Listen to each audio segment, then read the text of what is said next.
It's hard to imagine a man like Donald Trump, famous for his confidence, his love of luxury, and his flair for grand self-promotion, facing what some are calling the ultimate humiliation. Yet that's exactly what's happening right now, as reports and viral videos spread about his brand new ballroom, the one he hoped would symbolize power, wealth, and unstoppable momentum, turning instead into a lightning rod for criticism, mockery, and political embarrassment. When Trump unveiled his new ballroom project, he envisioned it as another golden temple of his brand. Grand chandeliers, marble floors, gilded columns, everything screaming opulence. He reportedly wanted it to be the crown jewel of his post-presidency empire, the place where world leaders, celebrities, and loyal supporters would gather in awe. But what he didn't expect was that this lavish project would become a meme factory. Online critics, political rivals, and even some former allies are calling it a monument to ego, a ballroom of delusion, and the gold-plated punchline. So how did we get here? How did a celebration of success turn into a symbol of humiliation? Let's start with the reveal. When Trump's new ballroom was first shown to the public, his team hyped it as the most elegant, most impressive, most luxurious ballroom in America. Social media, however, had a very different reaction.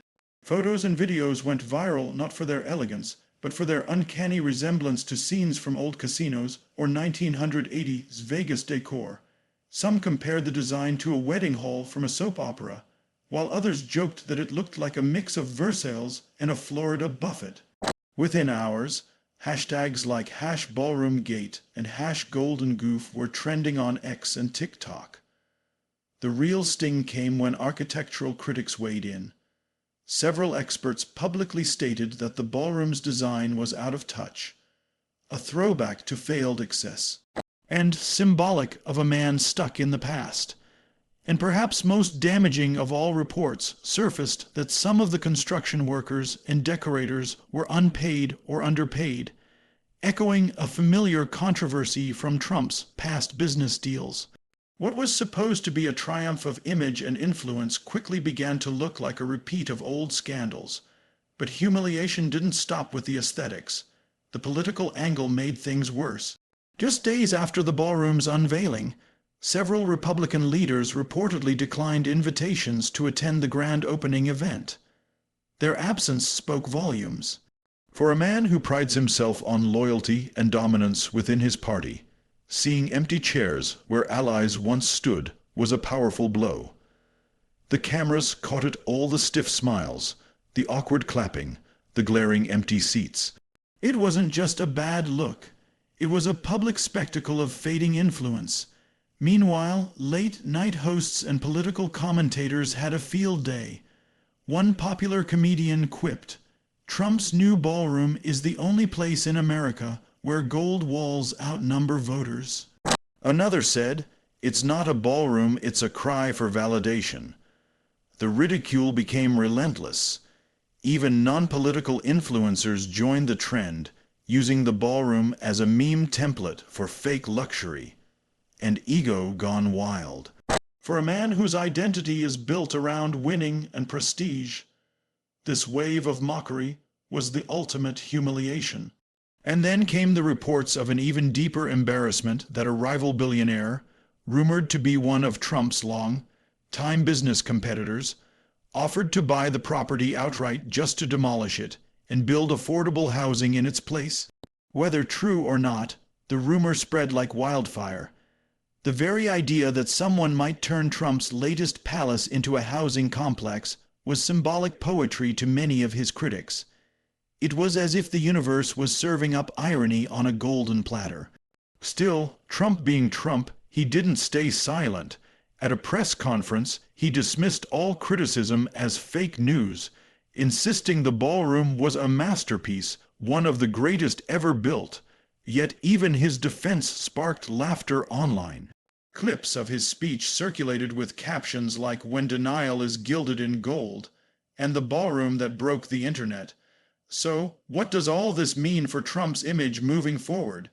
On one hand, he's still got his devoted supporters who see him as a fighter, unfairly targeted by elites and the media. They claim the backlash proves he's still the most talked about man in America, and in a strange way, they're right. But on the other hand, this latest embarrassment cuts deeper than usual because it hits him where he cares most: reputation, luxury, and the illusion of invincibility. Every political figure faces ridicule. Every public personality faces backlash, but few have built their careers so tightly around image and grandeur as Donald Trump. The ultimate humiliation isn't just that people mocked his ballroom, it's that, for the first time, many are laughing at him instead of with him. The golden glow that once symbolized power now looks like parody. In the end, this story isn't just about one man or one ballroom. It's a reflection of how quickly public perception can turn, how spectacle can become satire, and how even the most confident figures can face humbling moments. Whether Trump learns from it or doubles down, one thing is certain: the ballroom meant to celebrate his legacy will forever be remembered as the stage where image met reality, and reality won. The golden dream turns to mockery. Donald Trump's ballroom was meant to be the ultimate symbol of wealth and victory, a golden sanctuary that reflected his taste for luxury. But when photos surfaced, the internet had other ideas. Critics called it tacky, Vegas style, and a monument to self-obsession. Within hours, memes flooded social media, turning Trump's grand vision into comic relief. What was designed to impress the world instead reminded people that wealth alone doesn't equal class. The ballroom became a viral punchline, proving once again that in today's America, image can crumble under the weight of irony. Empty chairs, empty loyalty. The grand opening event was supposed to unite Trump's political allies and loyal donors. Instead, what the cameras caught were half-filled seats and awkward applause. Several Republican leaders reportedly skipped the event, a subtle but powerful sign of fading loyalty. To a man who thrives on admiration and dominance, those empty chairs were louder than boos.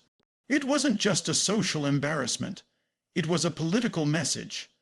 For Trump, who built his empire on the illusion of control and loyalty, that night was a reminder that even the most powerful can feel isolation in the spotlight.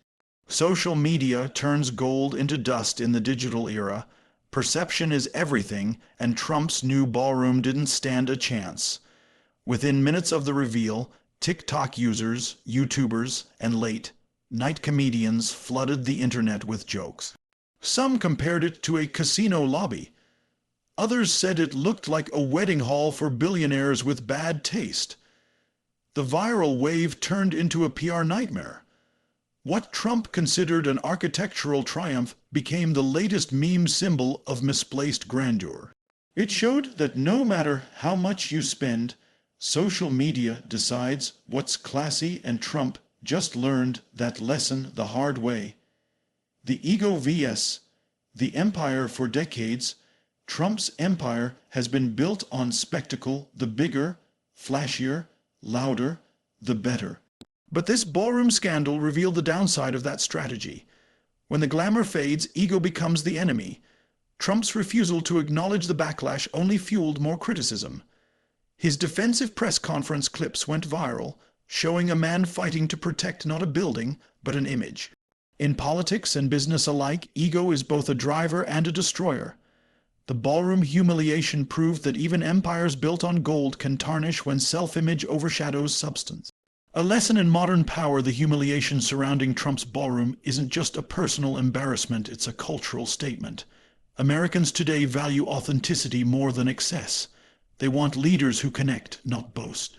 Trump's golden ballroom, meant to be a symbol of victory, became a metaphor for outdated ambition.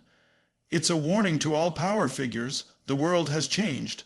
The new currency isn't marble and gold, it's trust and relatability. Whether Trump rebounds or resists the change, one thing is clear in the age of viral judgment: even a ballroom can expose the fragile line between confidence and arrogance.